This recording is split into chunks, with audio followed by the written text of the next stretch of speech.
بچے جب اپنے خوابوں سے بیدار ہوتے ہیں، جب صبح اٹھتے ہیں تو وہ بچے مسواک کر کے نماز پڑھتے ہیں۔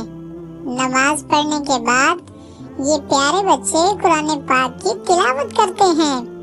قرآن کی تلاوت کرنے کے بعد یہ بچے گھر میں آ کے اپنے امی ابو کو سلام کرتے ہیں اور یہ ناشتے کے لیے بیٹھتے ہیں۔ بچے ناشتہ کرنے کے دوران سب سے پہلے بسم اللہ الرحمن الرحیم پڑھتے ہیں۔ بسم اللہ الرحمن الرحیم پڑھنے کے بعد یہ بچے کھانا کھاتے ہیں اور کھانا کھانے کے دوران یہ بڑی اچھی باتیں کرتے ہیں۔ یہ پیارے بچے بڑی پیاری باتیں کرتے ہیں۔ یہ معصوم بچے بڑی پیاری باتیں کرتے ہیں اور کھانا کھانے کے بعد یہ بچے اللہ کا شکر ادا کرتے ہیں۔ الحمدللہ رب العالمین، اللہ کا شکر ادا کرنے کے بعد یہ بچے اپنے ہاتھوں کو واش کر کے اور کلی کرنے کے بعد یہ بچے اپنے سکول کی طرف جاتے ہیں اور سکول میں جا کر یہ ایک دوسرے کو سلام کرتے ہیں۔ یہ پیارے بچے، یہ کیوٹ سے بچے، یہ اپنے ہم عمر کو سلام کرتے ہیں اور جو ان بچوں سے بڑے ہوتے ہیں یہ ان کو بھی سلام کرتے ہیں۔ یہ بچے 5 وقت کی نماز پڑھتے ہیں۔ اللہ اکبر! اتنے پیارے بچے، اتنے خوبصورت بچے۔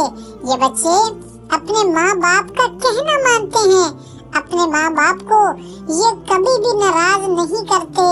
یہ پیارے بچے، یہ کیوٹ بچے، یہ ہمیشہ سچ بولتے ہیں، یہ جھوٹ کے ساتھ نفرت کرتے ہیں اور جب ان بچوں سے جھوٹ موٹ کی کوئی بات کہی جائے تو یہ بچے آگے سے ڈانٹ دیتے ہیں اور یہ کہتے ہیں کہ ہماری امی نے کہا ہے، ہمارے ابو نے کہا ہے کہ بیٹا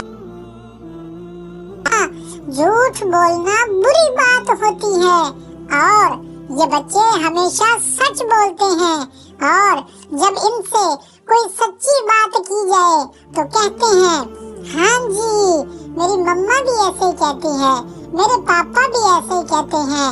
یہ پیارے بچے، یہ کیوٹ سے بچے، ایسے بچے جو ہیں ان سے اللہ پاک بھی راضی ہو جاتا ہے اور ایسے پیارے بچے کہ جو ہمیشہ نماز پڑھنے والے ہوتے ہیں، ایسے بچے جو قرآن پڑھنے والے ہوتے ہیں، ایسے خوبصورت اور پیارے بچے، ایسی ننھی جان جو قرآن سے محبت کرے، جو نماز سے محبت کرے، جو بڑوں کا احترام کرے اور چھوٹوں پر شفقت کرے، ایسے پیارے بچوں سے سب کو پیار ہو جاتا ہے۔